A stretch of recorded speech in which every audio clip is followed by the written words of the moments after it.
আসসালামু আলাইকুম সুপ্রিয় শিক্ষার্থীরা, আমি 2026 সালে চতুর্থ শ্রেণীর প্রাথমিক গণিত বইয়ের অধ্যায় 2 পৃষ্ঠা হচ্ছে 39-এর 1 নং অঙ্কের সমস্যার সমাধান করব। এখানে 1 নংয়ে বলা আছে সঠিক উত্তরের পাশে টিক চিহ্ন দিই, এবং এই 1 নংগুলোই পরীক্ষা খাতা কীভাবে লিখতে হয় সেটাও আমি তোমাদের দেখাবো। প্রথমে 1 নং যে অঙ্কটা আছে যে নিচের কোন সম্পর্ক সঠিক, এখানে 4টা সূত্র দেওয়া আছে। এই 4টা সূত্রের মধ্যে যে কোনো একটা সূত্র সঠিক। তো আমরা নর্মালি বিয়োগ করার ক্ষেত্রে একটা সূত্র আছে, সূত্রটা হচ্ছে বিয়োজন বিয়োগ বিয়োজ্য সমান বিয়োগফল। এই যে খ নং অপশনে আছে বিয়োজন বিয়োগ বিয়োজ্য সমান বিয়োগফল, তাহলে সঠিক উত্তর হলো খ। তাহলে এই যে সঠিক উত্তর 1 নংয়ের, তাহলে খ, এটা আমরা কীভাবে পরীক্ষা খাতা লিখবো সেটা এখন তোমাদের দেখাবো। আমরা পরীক্ষা খাতায় এভাবে লিখব যে 1 নং প্রশ্নের উত্তর, যেহেতু এটা 1 নংয়ে আছে এর জন্য 1 নং প্রশ্নের উত্তর লিখব। এখন সঠিক হচ্ছে 1-এর খ। খ লিখে যেটা লেখা আছে সেটা লিখবা, বিয়োজন বিয়োগ বিয়োজ্য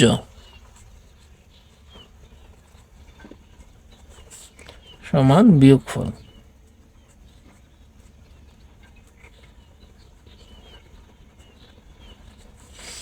আশা করি তোমরা বুঝতে পারছো পরীক্ষা খাতা তোমরা কীভাবে লিখবা।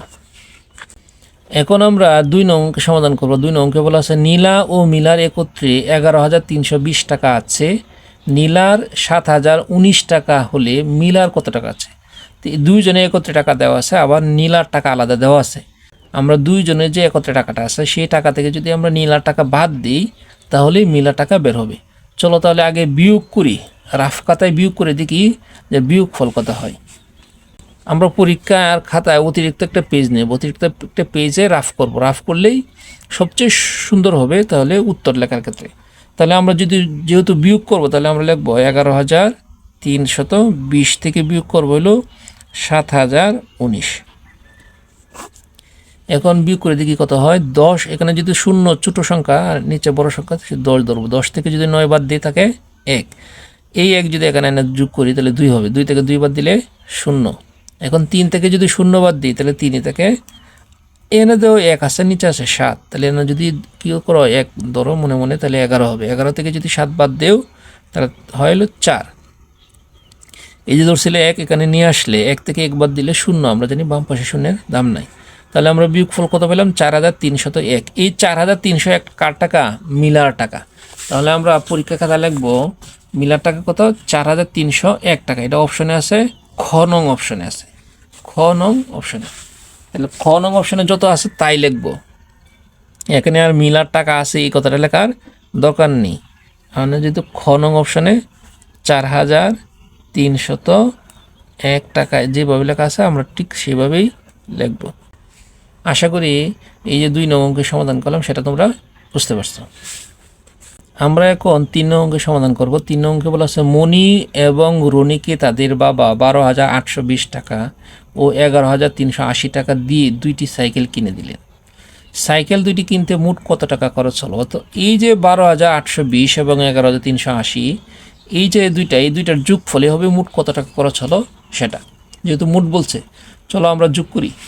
আমরা যোগ করব হচ্ছে 12,820 সাথে 11,380, যোগ করলে মোট কত টাকা খরচ সেটা বের হবে। 0 সাথে 0 যোগ করলে 0, 8-এর সাথে 2 যোগ করলে হয় 10, 10-এর 0 হাতের এসে 1, 8 আর 3 11 আর হাতের 1, 12-র 2 হাতের এসে 1, 2 আর 1 3 আর হাতের 1 4, 1 আর 1 2। তাহলে কত হয়েছে দেখো? 24,200 টাকা। তাহলে 24,200 কোন অপশনে আছে আমরা দেখি। 24,200 টাকা, এই যে 24,200 এটা হলো ঘ নং অপশনে আছে। তাহলে আমরা 3-এর ঘ হলো সঠিক উত্তর। তাহলে আমরা পরীক্ষা খাতায় এবার লিখব ঘ 24,200 টাকা। আশা করি তোমরা এই 3 নং অঙ্কের সমাধান বুঝতে পারছো।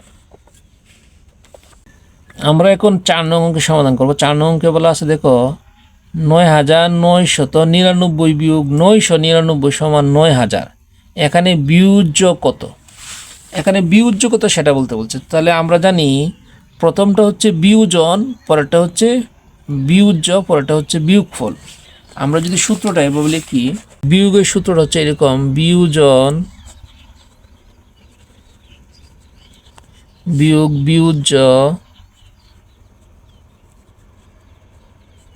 সমান বিয়োগফল।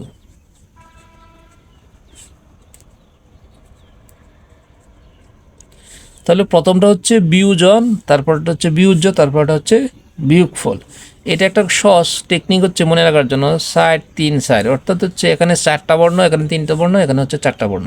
এটা মনে রাখার কৌশল আর কি, কারণ পরীক্ষা হলে অনেক সময় এটাকে আমরা বিয়োজ্য ভাবতে পারি, অর্থাৎ বিয়োজ্য যাতে না ভাবি 4 3 4, অর্থাৎ এখানে 4টা বর্ণ, পরে 3টা বর্ণ, পরে 4টা বর্ণ, অর্থাৎ বিয়োজন বিয়োজ্য বিয়োগফল। তাহলে আমরা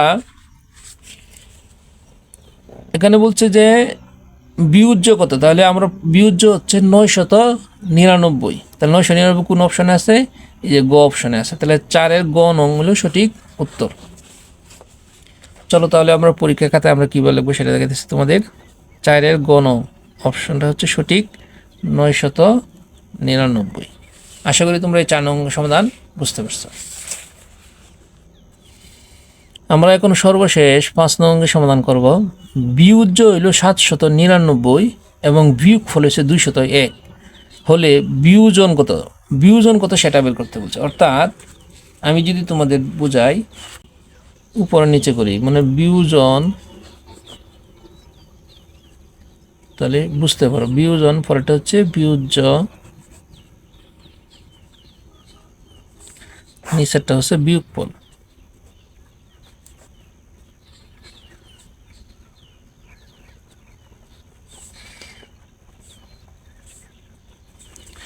এখন এখানে বলছে বিয়োজ্য হইল 799, তাহলে বিয়োজ্য 799 আমরা লিখি। তারপর বলছে বিয়োগফল হচ্ছে 201, তাহলে বিয়োগফল হচ্ছে 201। এখন বিয়োজন কত সেটা বের করতে বলছে। দেখো আমরা জানি সবসময় বড় সংখ্যা থেকে কিন্তু ছোট সংখ্যা বিয়োগ করে বিয়োগফল লেখা হয়। তাহলে এনের সংখ্যাটা অবশ্যই একটা বড় সংখ্যা হবে, তাহলে বিয়োজন সংখ্যাটা অবশ্যই কী হবে, একটা বড় সংখ্যা হবে। তাহলে এই সংখ্যাটা যদি বড় হতে হয় তাহলে আমরা কি করতে হবে, এই বিয়োজ্যর সাথে বিয়োগফল যোগ করতে হবে, যোগ করে যেটা রেজাল্ট হবে সেটাই এখানে বসাতে হবে। আমরা 799 সাথে 201 আলাদা যোগ করি, 799 সাথে 201 যোগ করি আলাদা, তাহলে বের হবে 9-এর সাথে 1 যোগ করলে 10-এর 0 হাতের এসে 1, 9 আর হাতের 1 10-এর 0 হাতের এসে 1, 7 আর 2 9 আর হাতের 1 10, তাহলে 1000। আমরা যদি এখানে 1000 থেকে 799 বিয়োগ দিই তাহলে 201 হবে। দেখো তো 1 হয় কিনা, 10 থেকে যদি 9 বাদ দিই তাহলে কত হয় 1, এই হাতের 1 এখানে আনলাম 10, 10 থেকে 10 গেলে 0, হাতের 1 এখানে আনলাম 8, 10 থেকে 8 গেলে 2, হাতের 1 এখানে আনলে 1 থেকে 1 গেলে 0, আমরা জানি বাম পাশে 0, তো আমরা 201 হয়ে গেল। তাহলে আমরা বিয়োজন কত পেলাম, 1000। কীভাবে পেলাম, এই বিয়োজ্যর সাথে বিয়োগফল যোগ করে আমরা বিয়োজনটা বের করছি। আশা করি তোমরা বুঝতে পারছো। তাহলে বিয়োজন কত, 1000। তাহলে সঠিক উত্তর হচ্ছে 1000, এই যে ঘ নং অপশন। তাহলে 5-এর ঘ হলো সঠিক উত্তর। তাহলে আমরা পরীক্ষা খাতা লিখব 5-এর ঘ 1000। আশা করি তোমরা এই যে টিক চিহ্নগুলো কিভাবে সমাধান করতে হয় এবং পরীক্ষা খাতা কীভাবে লিখতে হয় সেটা তোমরা বুঝতে পারছো।